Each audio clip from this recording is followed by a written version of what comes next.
porque quieramos o no, Europa, digo, es la cuna de la restauración y la conservación. ¿Cuáles son los mecanismos de divulgación que ustedes tienen para que nosotros, al menos en un nivel básico, podamos estar enterados, ¿no? Hidalgo está lleno de vestigios. Hola.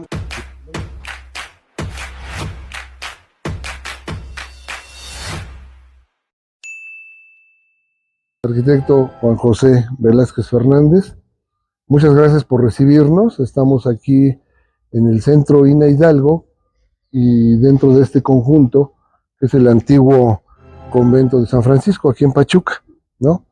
Y les agradecemos mucho al centro INA y a usted la oportunidad de entrevistarlo para conocer más acerca de lo que es este instituto y que es tan importante para todos los edificios que les decimos los edificios viejos, los edificios antiguos, ¿no?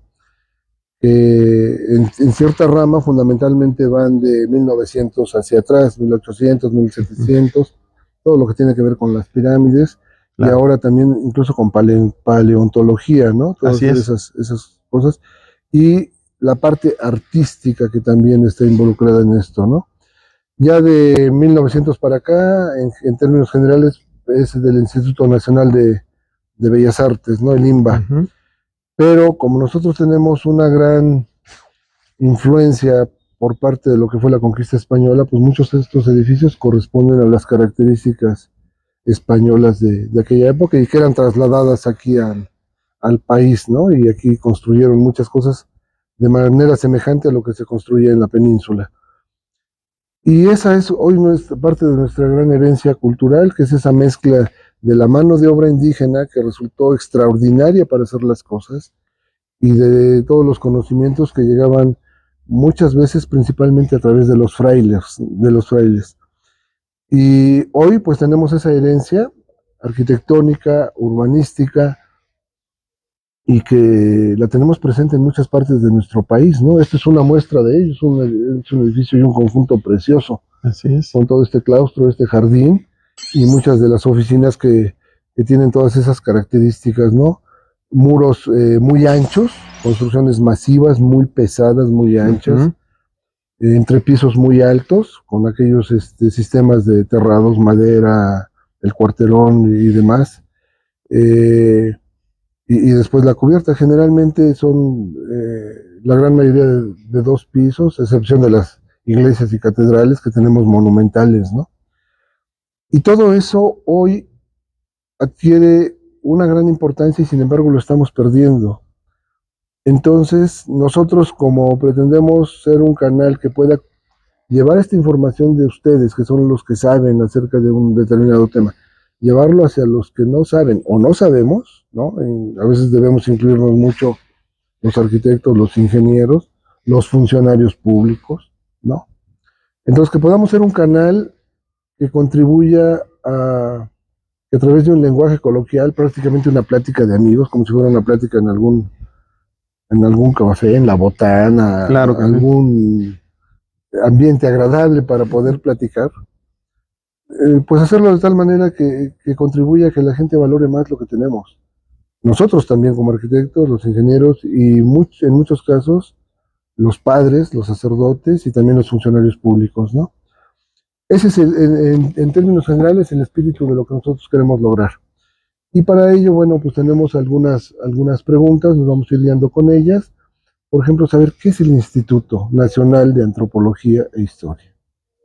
Mira, más que nada muchas gracias porque efectivamente, como bien lo comentas, digo, hay muchos inmuebles que efectivamente desde que llegaron los españoles, la época colonial como tal, el área de monumentos, que es donde nosotros estamos fungiendo nuestras actividades, está muy comprometida porque es del siglo XVI al siglo XIX, es decir, 1900. Y efectivamente, después de 1900 viene lo que es Bellas Artes, ¿no? La salvaguarda, digamos, de los muebles artísticos en ese sentido. Más sin embargo, sí es cierto, o sea, del siglo XVI al XIX es muchísimos inmuebles que todavía aún se conservan y que algunos han desaparecido. Ahora, el instituto como tal fungió, digamos, como aparición desde el año 1939, con esa preocupación, ¿no? ¿Lázaro Cárdenas? Precisamente con la época de Lázaro Cárdenas, que fue él precisamente que echó a andar todo esto, toda esta maquinaria en lo que es el área de investigación, de conservación, la preocupación precisamente de la conservación de todos los inmuebles, que quieramos o no, o desafortunadamente, cuando fue lo de la independencia y de la Revolución Mexicana, hubo mucha destrucción, ¿no? Como tal, y hubo también un cierto descuidado, digamos, en tanto referencia a los gobiernos que estaban en su turno, como a la misma población que a lo mejor no le daban ese valor todavía, ¿no? Entonces, ¿qué pasa con Lázaro Cárdenas? Pues dice, bueno, pues vamos a darle esa oportunidad de poder conservar todo este vestigio. ¿De quiénes? Pues de todo lo que nuestros antepasados. De hecho, muchos de estos inmuebles aún se conservan fielmente, o sea, puede ser pequeños cambios que han sufrido en ese momento. Digo, cuando fue lo de Juárez, prácticamente, pues se dividió ahora sí dice, el gobierno a un lado y lo que es el clero a otro lado. Entonces, todas esas propiedades, todos esos terrenos, pues prácticamente, pues fueron divididos o vendidos o deshecho, por decirlo así. Pero, por ejemplo, muchas de esas edificaciones todavía se conservan. Ahora, el instituto como tal empieza a tener esa preocupación, que son por parte de la protección de coloniales. De hecho, hubo una determinación de una oficina que se llama Coloniales, que precisamente era la conservación de sus monumentos. Después de Cárdenas de 1939 empieza a surgir la preocupación de conformar lo que es como un instituto. Prácticamente el instituto aparece en los años 70, ya como en el nombre de INA, Instituto Nacional de Antropología e Historia. Pero mientras hubo un resguardo, digamos, de las oficinas coloniales, en el 39 para los 70, esa preocupación, se hicieron levantamientos, hubo fotografía, hubo, por ejemplo, pensadores que de alguna u otra forma traían, digamos, esa información de Europa, porque quieramos o no, Europa, digo, es la cuna de la restauración y la conservación, pero aquí en México apenas estábamos en pañales. Sin embargo, pues esto es lo que permitió que el instituto funcionara, ¿no? Como lo que hoy en día conocemos. Ahora, el instituto en los años 70, pues esa preocupación que se tuvo, porque quieramos o no, muchos de los investigadores arqueólogos sobre todo en ese sentido, empezaron a surgir a finales del siglo XIX y primeros tercios del siglo XX. ¿Cuál? La investigación de las pirámides arqueológicas en el sur, y a partir de ese momento pues, hubo una preocupación de los mexicanos. Bueno, ¿y qué está pasando con nosotros? O sea, ¿por qué no ellos vienen a investigar, a descubrir y nosotros no hacemos absolutamente nada? Entonces ahí es donde viene la preocupación de Lázaro Cárdenas. Ahora, el instituto como tal, su función principal es la investigación, la conservación, la restauración y la divulgación de todos estos quehaceres del personal que acata, digamos, al Instituto de Antropología e Historia. En esta parte de la divulgación, me gustaría saber mucho acerca de los canales que tienen de comunicación, digamos, con las autoridades, quizá con los colegios de ingenieros, arquitectos, con la misma iglesia, porque yo veo que nosotros, me incluyo, en una gran cantidad de aspectos, tenemos mucha ignorancia acerca de lo que es el INAH y cuál es su importancia. Ahorita que hablas de que Lázaro Cárdenas seguramente tuvo la sabiduría de permitir que algunas personas que sabían lo asesoraran y dio paso a esto, ¿sí? Y que hoy, por ejemplo, no tendríamos Teotihuacán si no fuera por el INAH. Así es. No tendríamos ¿cómo se llama esto? Del centro histórico, del Templo Mayor. Templo Mayor. Templo Mayor. No tendríamos la reconstrucción que mucho tiempo, no sé si siga, en una de las estaciones del metro, no me acuerdo si Pino Suárez o el Zócalo, había una maqueta gigantesca de lo que era Tenochtitlán. Así es. ¿No? No tendríamos Chichén Itzá, Tulum, etcétera. Pero tampoco tendríamos, si México hubiese seguido en un camino para destruir lo que ya hay, lo edificado, tampoco tendríamos Catedral de Tulancingo, infinidad de sitios religiosos muy importantes, como tenemos aquí el Actopan, Santo Valentín, San Nicolás Tolentino.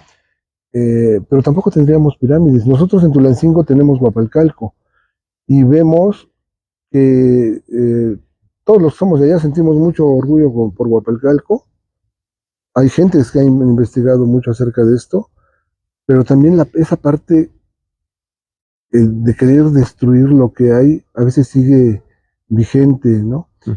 Y yo creo que a veces lo hacemos también los arquitectos, los ingenieros, los servidores públicos, los padres, ¿no?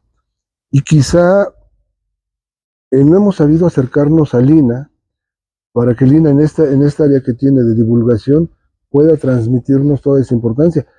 Pero la trascendencia del INA está presente en todo lo que estamos comentando, ¿no? Así es. Todo eso, si no tuviéramos al INA, todo eso probablemente en algún caso, como Teotihuacán, podría seguir siendo un cerro, entre comillas. Y otros sitios no existirían. Entonces ahí está la demostración de que alguna vez he oído, no, pues el INA, pues, ¿para qué sirve el INA, no? Oye, pues vamos a preguntar para qué sirve. Claro. Y voltemos a ver qué es lo que hay y que demuestra que el INA, sin el INA no tendríamos todo eso, ¿no? Y quizá en esta parte de divulgación me interesaría mucho saber cuáles son los mecanismos de divulgación que ustedes tienen para que nosotros, al menos en un nivel básico, podamos estar enterados, ¿no? Y valoremos lo que existe, ¿no? Claro.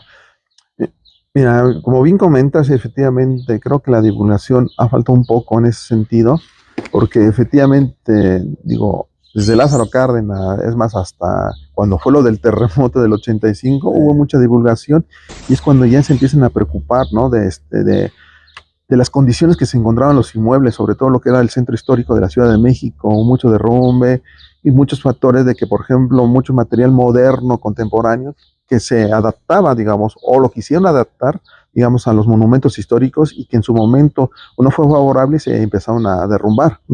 Entonces, ahí comenzó como una divulgación de la preocupación de los monumentos históricos. ¿Qué pasa actualmente? Bueno, que sí existe una página del instituto como tal, donde divulga desde lo que es la época prehispánica, la época colonial y actualmente cómo se conservan los inmuebles. Es muy riquísimo esa página del instituto, pero ¿qué pasa? Por ejemplo, le falta ese factor televisivo.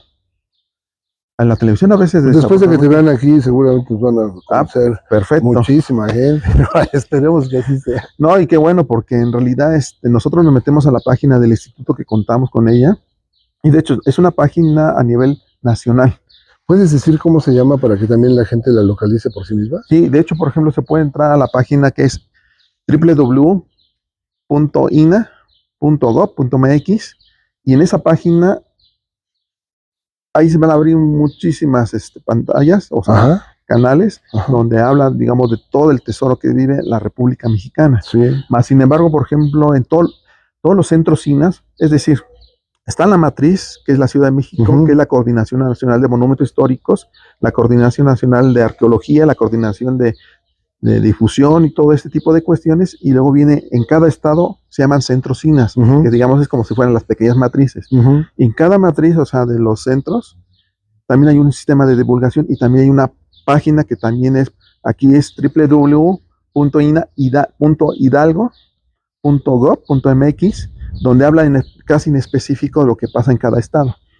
Entonces, aquí podemos enterarnos de lo que pasa en el estado de Hidalgo. Así es, en esa página precisamente. Y ya si nosotros queremos verlo más así tendenciosamente a nivel nacional, podemos abrir esa página.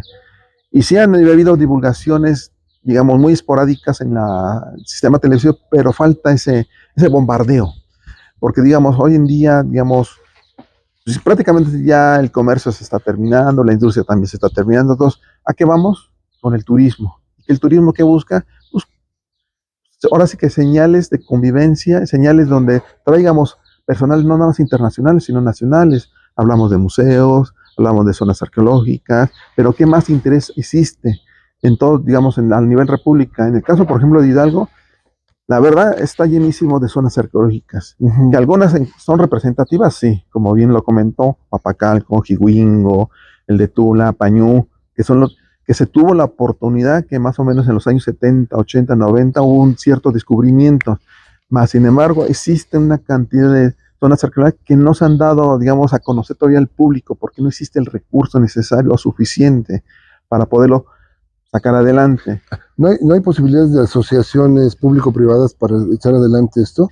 Porque esperar que todo venga del presupuesto federal, pues la cobija no alcanza. Efectivamente. Pero, ¿existe esa apertura? Sí, sí. ¿Sí hay casos así? Sí, de hecho hay casos. Por ejemplo. Por ejemplo, en Guapacalco igual se han acercado a algunas asociaciones para darle un poco de vida, es decir, restauración, que es lo que es necesario. Porque si vemos, por ejemplo, es una zona muy grande, igual Jihuingo es una zona muy grande, que vemos, por ejemplo, una fracción de la pirámide, sí, porque es la que prácticamente se conservó en su momento y se sigue conservando. Mas, sin embargo, por ejemplo, efectivamente, el sistema federal como tal, pues digo, es mucho recurso como tal a nivel nacional, si lo hablamos así, y ver cuáles son los lugares más importantes, ¿no? Y en base a eso, pues empezarlo a señalar y determinar cuál es el fundamento para empezar a dar los recursos.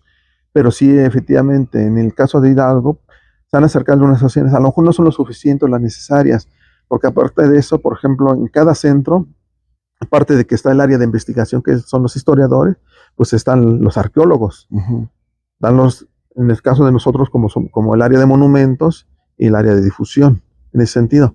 Entonces, en ese sentido se compagina para dar una divulgación, pero llega el momento que la divulgación a lo mejor no llega a donde debe de llegar, o a lo mejor no ha existido ese compromiso tampoco del instituto con la sociedad, de cómo, de darle, difundir, saben que existe eso, hay que conservarlo y hay que, de qué manera difundirlo para los intereses de la misma población, porque digamos, quieramos o no, es como una cuestión histórica que si la dejamos se pierde. Y tal sucedió, por ejemplo, desafortunadamente, cuando ahora que se hizo la carretera esta de Minar del Monte de Huasca hacia Huejucla, sin querer, pues se dividió una parte de la fracción de una pirámide que a lo mejor no se tenía conocida. Entonces, por eso es que comento que Hidalgo está lleno de vestigios. Y cuando hay una obra pública de ese tamaño, como vi aquí afuera está el cartelón de no al viaducto elevado en Zacatecas, ¿sí? ¿Los convocan? ¿El gobierno los convoca o no? A veces no. Fíjese que es un tema muy, muy, muy importante y a veces deja al instituto un poquito a un lado cuando hay intereses. Intereses a veces, digamos, políticos, económicos, en ese sentido, y que a veces saben de antemano cuál es el patrimonio. O sea, estamos hablando ahorita, por ejemplo, de, digamos, un esquema del siglo XVI al XIX, donde entran muchos inmuebles. Pero hay que tomar en cuenta que, por ejemplo, muchos de esos factores, cuando llegaron los franciscanos, los agustinos, que fueron los principales en llegar aquí a México, empezaron a transformar esa vida cotidiana que se tenía en su momento. ¿Qué sucedió? Esa transformación, tienes tu pirámide, la destruyo y coloco pues, a lo que a mí bien me interesa, pues el clero, ¿no? Y empiezan a construir, digamos, los inmuebles, llamándose catedrales, parroquias, capillas, pero esas capillas es el núcleo de la transformación de los centros históricos, las trazas. ¿A qué voy con esto? De que, por ejemplo, la reticular, ¿no? Exactamente, la reticular. Digamos, cuadritos para todos lados. Y la reticular como tal, de esa traza urbana, comienza prácticamente casi a finales del siglo XIX, es cuando lo tiene Juárez y dice, ¿sabes qué? Dividimos las tierras, ya no queremos tanto poder, digamos, eclesiástico de la iglesia. Bueno, pues empiezan ahí a vender los terrenos y empezar a crecer ahí las casitas. Entonces esas edificaciones se van transformando. Y que con eso, de que por ejemplo, esa transformación que se ha tenido de la importancia de los núcleos, como bien comento, de las iglesias, las parroquias, se va olvidando en ese sentido. Entonces, a partir de ese núcleo, ¿qué es lo que tenemos que conservar? Pues esos inmuebles. Y de ahí se va partiendo, digamos, y con eso se van transformando lo que son los centros históricos. Lo mismo pasó como Zacatecas.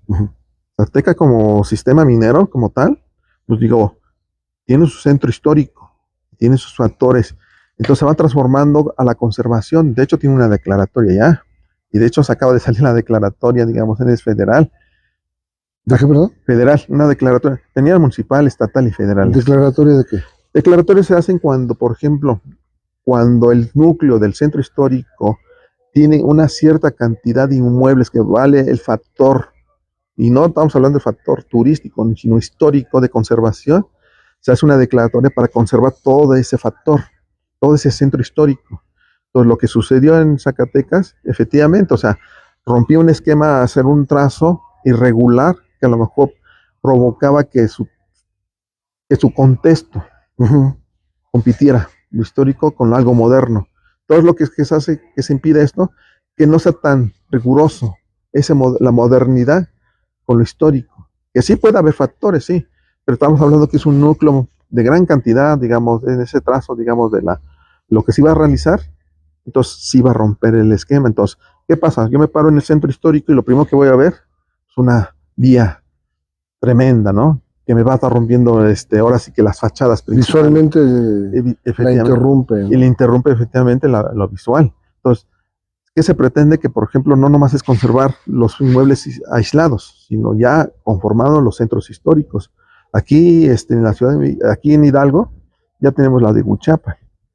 De Huichapan, digo, no, se tiene su declaratoria municipal, ahorita ya tiene su estatal. ¿Es declaratoria para la conservación o cómo se llama? La declaratoria es para conservar, es decir, ya hay una determinante de que ya no nomás el particular está comprometido de cuidar su patrimonio, es decir, su inmueble aislado, o el mismo padre ya cuidar su iglesia, no. Ahora el compromiso ya están las autoridades municipal y estatal. ¿A qué me refiero con esto? De que ahora, ¿sabes qué? Veo que, por ejemplo, necesitas pintura en tus fachadas a un cierto núcleo de calles. Ah, bueno, ¿sabes qué? Hago el factor de que, por ejemplo, voy a tratar de conservar toda esa imagen urbana ya en el sentido de la conservación del monumento histórico. Ah, que ahora, por ejemplo, este factor del monumento histórico, estoy comprometido de que a lo mejor, si hay lotes, evitar edificaciones de grandes magnitudes que rompan ese contexto, que estén peleando tanto la modernidad con lo histórico. Ese es el factor, digamos, de las declaratorias, para, por ejemplo, poder conservar ya no más, como bien comento otra vez, inmuebles aislados, sino ya el centro en conjunto, en ese sentido. Ahí estamos ayudando a conservar la uniformidad de todas, digamos, las características de todas las construcciones que en una gran cantidad dan esa zona urbana con características más o menos uniformes. Y por ejemplo, ahí podría caber en cierto sentido el Real, el Chico, Huasca, Acasochitlán. Ok, no, bueno, dependiendo de la cantidad del factor de inmuebles a conservar o que están conservados. ¿A qué me voy con esto? Hay una subdirección que se llama Catálogos, que está en la Ciudad de México. Ellos se encargan, por ejemplo, de definir las declaratorias. ¿A qué voy con esto? Se presenta en la ciudad, digamos, en cualquier tipo de municipios. ¿Iniciativa del municipio? Bueno, de hecho puede ser iniciativa del municipio. De hecho, hay algunas que tienen, por ejemplo, ya como Nopala y de Tecozautla, Alfajayucan, que ya tienen una cierta declaración local para conservar en ese sentido. Pero ¿qué pasa, por ejemplo, otros factores? Cuando vienen ellos dicen, bueno, tenemos un estudio histórico de lo que se preservó en su momento, que se construyó y por qué se construyó. Por ejemplo, en el caso, como ejemplo, Minar del Monte, pues un sistema minero. Todas las construcciones son inglesas, se siguen conservando ciertos factores, más sin embargo se va rompiendo ese contexto, que ya a lo mejor en su momento, cuando fue su creación prácticamente del siglo XIX, pues ya quedan muy pocos inmuebles, a lo mejor algunos tan pequeños transformados como un maquillaje, ¿no? Y otros, por ejemplo, que todavía se pueden observar como unos hechos históricos que todavía está en pie. Entonces, ¿a qué voy con esto? Que ellos dicen, del 100% que en su momento estaban, están a lo mejor el 50%. De esos 50%, a lo mejor 20% están maquillados, que a lo mejor esos 30%, pues le falta este factor, le falta este contexto, le falta ese sistema para poderlo declarar, digamos, en una declaratoria. ¿Qué pasa con esas declaratorias? Ellos hablan precisamente como autoridad local, que es el municipio. ¿Sabes que hay un interés por parte de ustedes? Perfecto, vamos a hacer el estudio. Hacen los estudios de las calles y hacen una pequeña traza. A veces esas trazas se llaman amortiguamiento A, que es la conservación total, o amortiguamiento B, que son aquellos inmuebles que posiblemente están aislados, digamos, de ese contexto del centro histórico. Salpicados por algunos de sus lados. Efectivamente, y los encontramos, porque son haciendas, son ranchos, son igual de pero entran en la declaratoria. Pero entran en la declaratoria, puentes, todo eso. O sea, no nomás declaro esto, sino todos los que pueden haber. Entonces, cuando hay ese cierto núcleo de factor que dice si es considerable para hacerlo adelante, se hace, digamos, el municipio da el interés al público, a la población. ¿Sabe qué? Hay este interés de poder conservar lo que tenemos. ¿Y cuál es? Pues que a lo mejor los comercios, pues ya no van a ser comercios tan grandes, o sea, a lo mejor ni vanos tan grandotes, o sea, vanos pequeños. Pero los letreros que tanto los anuncios, efectivamente. Anuncios. todos los letreros y anuncios que son los que más afectan ahora sí que contaminan ese contexto visual. Entonces, pero tiene que platicarlo. ¿Va a haber desinterés o va a haber interés? Dependiendo. Y para el particular, ¿cuál es el interés de esto? Porque finalmente recaemos en la propiedad de alguien y pues el dueño a veces es mi propiedad y yo hago lo que quiero. Fíjese que sí nos ha tocado eso, pero siempre como el instituto como normativo que es, siempre va con el sentido, ¿saben qué? Efectivamente, o sea, usted puede hacer cualquier cosa con su propiedad, más sin embargo, en el momento que lo heredó o lo compró, era un monumento histórico, es un patrimonio de la nación, aunque sea de su propiedad. Entonces, ¿cuál es su interés de usted? Pues conservarlo. Que quiere hacerlo comercio, vivienda, entonces no hay ningún problema. Nada más que hay factores donde no hay que contaminarlo. ¿Y cuál es la contaminación? Pues en vez de hacer que sus vanos sean verticales, lo hacen horizontales. No. O que por ejemplo, en Minera del Monte, pues son 2 aguas, a veces lo quieren hacer de losa. Entonces se va rompiendo ese contexto. Entonces le decimos, lo puede hacer, pero trate de conservar ese contexto. ¿Cuál es el faltó también interés de parte del instituto de conservar los monumentos? Pues también el factor de que venga el turismo, la economía, los lugares. Porque bien o mal, por ejemplo, como lo comenté, en Huichapan está ese factor colonial que se hace como una declaratoria porque prácticamente está bien conservado.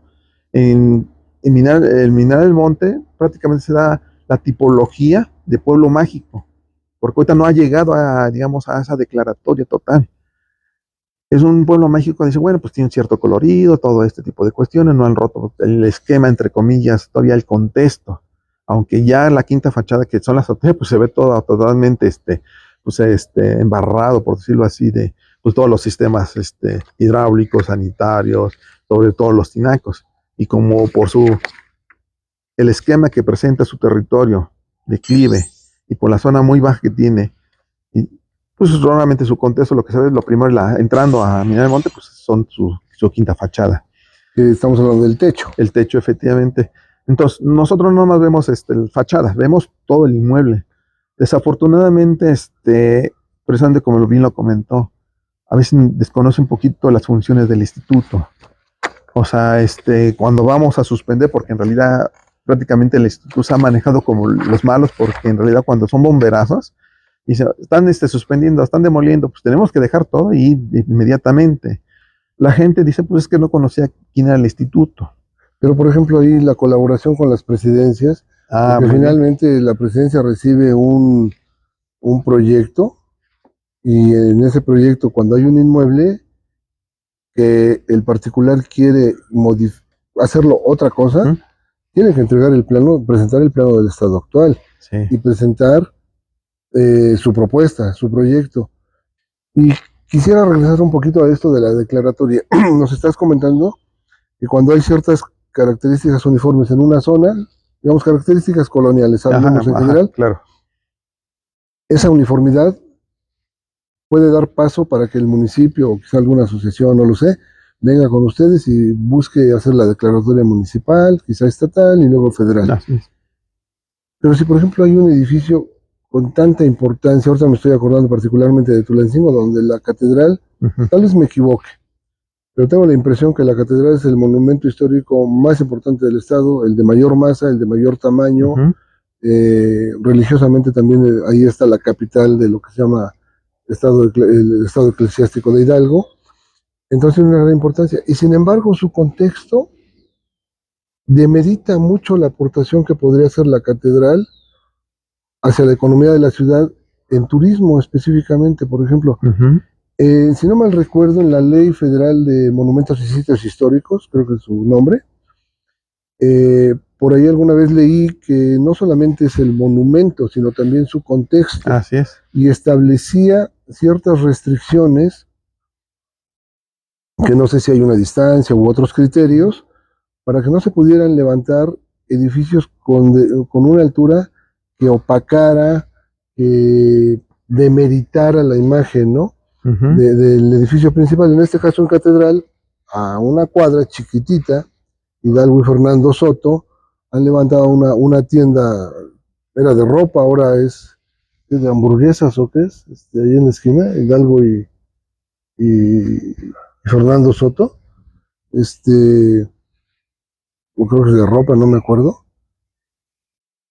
Pero frente a la catedral es una fachada de caricatura, o sea, y que contribuye desde mi punto de vista a esa contaminación visual en relación a un monumento tan importante como catedral. Puede, comento todo esto porque de pronto me surge la pregunta si puede darse eh, la idea como el contexto inverso. Hay un edificio muy importante y entonces el resto no puede ser modificado, aunque ya no tenga tantas construcciones coloniales. ¿Eso también ocurre o no?